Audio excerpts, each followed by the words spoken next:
Sumaiya Sultana leader এবং উপস্থিত আছেন পেটুল পুজো কাউন্সিলিং সেন্টারের সম্মানিত পরিচালক জনাব ডাক্তার বৈঠক।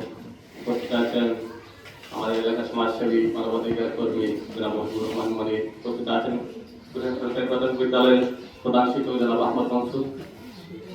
দুর্নীতি প্রতিরোধ কমিটির উপজেলা সভাপতি জনাব মহিউদ্দিন। উপস্থিত আছেন বন্ধুবর ডাক্তার শাহাবুদ্দিন সহ সামনে উপস্থিত যারা বিভিন্ন পর্যায়ে চিকিৎসা সেবা নিতে আসছেন, সকলের প্রতি শুভেচ্ছা এবং সালাম। আসসালামু আলাইকুম।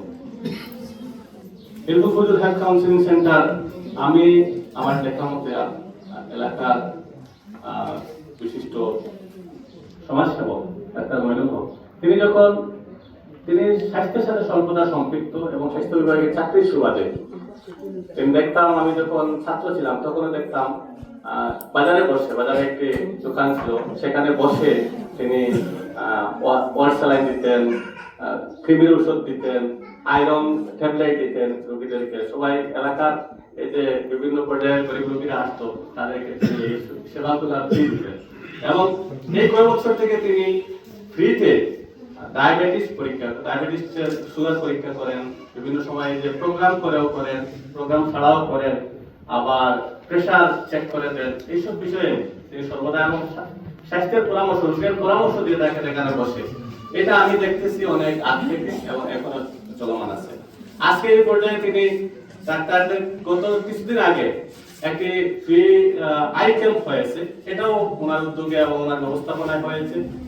আপনারা অনেকে এখানে এসেছেন, প্রায় 20-21 জন রোগীকে স্থানীয় অপারেশনের জন্য সিলেক্ট দিয়ে দেওয়া হয়েছে এবং স্থানীয় অপারেশন করা হয়েছে।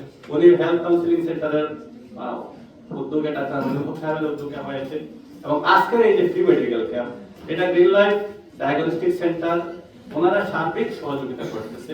ওনারা ডাক্তারগণ এখানে এসেছেন, 3 জন ডাক্তার। ওনারা আপনারা জানেন, আপনারা অনেকে এখানে গেলে দেখেন, ওনারা চেম্বারে গেলে তো একটা ফি নেনই, একটা ফি নেন, ফি নিয়ে ওনারা চেম্বারে রোগী দেখেন, আপনাদেরকে স্বাস্থ্য সেবা দেন। কিন্তু আজকে এখানে এই তৃণমূল পর্যায়ে আমার ডাক্তার সাহেব বলছেন যে প্রান্তিক পর্যায়ে ওনারা এসেছেন। ওনারা যদি এখানে স্যাক্রিফাইস করেছেন আপনাদেরকে চিকিৎসা সেবা দেওয়ার জন্য, এখানে গ্রামের একেবারে তৃণমূল পর্যায়ে চলে এসেছেন স্বাস্থ্য সেবা দেওয়ার জন্য, আপনাদেরকে উপদেশ পরামর্শ দেওয়ার জন্য, এবং সবকিছু ফ্রিতে দিবেন।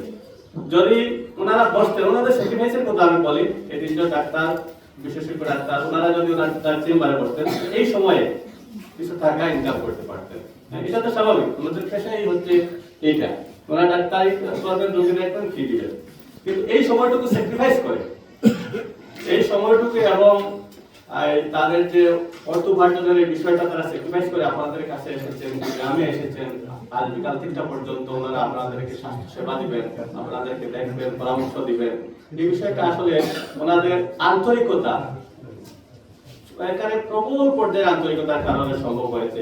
আপনারা যা অনেক ডাক্তারকে বলেন, অনেকেই বলেন, হয়তো ডাক্তার মনির হক হয়তো অনেককে আরো অনুরোধ করেছিলেন এর আগে, কিন্তু ওনারা এই টাইম স্যাক্রিফাইস করে নাই, আসতে চান না। কিন্তু ওনারা যে তাদের সময়কে স্যাক্রিফাইস করেছেন, করে এখানে এসেছেন আপনাদের স্বাস্থ্য সেবা দেওয়ার জন্য, আমি তাদের প্রতি কৃতজ্ঞ এবং আন্তরিক মোবারকবাদ জানাচ্ছি। এই 3 জন ডাক্তার আপনারা এখানে গেলে ওনাদের দেখবেন সিরিয়ালে বসতে হবে, ওনাদের সময় পেতে অনেক বেগ পেতে হয়, কিন্তু এখানে আপনারা সহজেই হাতের কাছে পেয়ে গেছেন। এবং ওনাদের স্যাক্রিফাইস এবং হেল্পফুল পুজোর যে আয়োজন করেছে, হেল্পফুল পুজো এবং ডাক্তার সাহেবকে আমি আমার পক্ষ থেকে, এলাকাবাসীর পক্ষ থেকে আন্তরিক ধন্যবাদ জানাচ্ছি। আমি মহানবুল আলমিনের কাছে দোয়া করব যাতে ওনাদের আজকের এই পরামর্শ এবং স্বাস্থ্য সেবার মাধ্যমে আপনারা যে অসুবিধা নিয়ে এসেছেন, এই অসুবিধা মহানবুল আলমিন যাতে দূর করে দেন, সেই প্রত্যাশাই আমি করবো এবং মহানবুল আলমিনের কাছে সেইটুকু আমি চাইবো যে আল্লাহ যেন আপনাদেরকে সবাইকে শিফা দান করেন। এই বলে আমি আর কথা দীর্ঘায়িত করতেছি না। আমি সকলকে ধন্যবাদ জানিয়ে, আমি আমার বিদ্যালয়ের পক্ষ থেকে ধন্যবাদ জানিয়ে আমি আমার কথা শেষ করছি। আল্লাহ হাফিজ, আসসালামু আলাইকুম।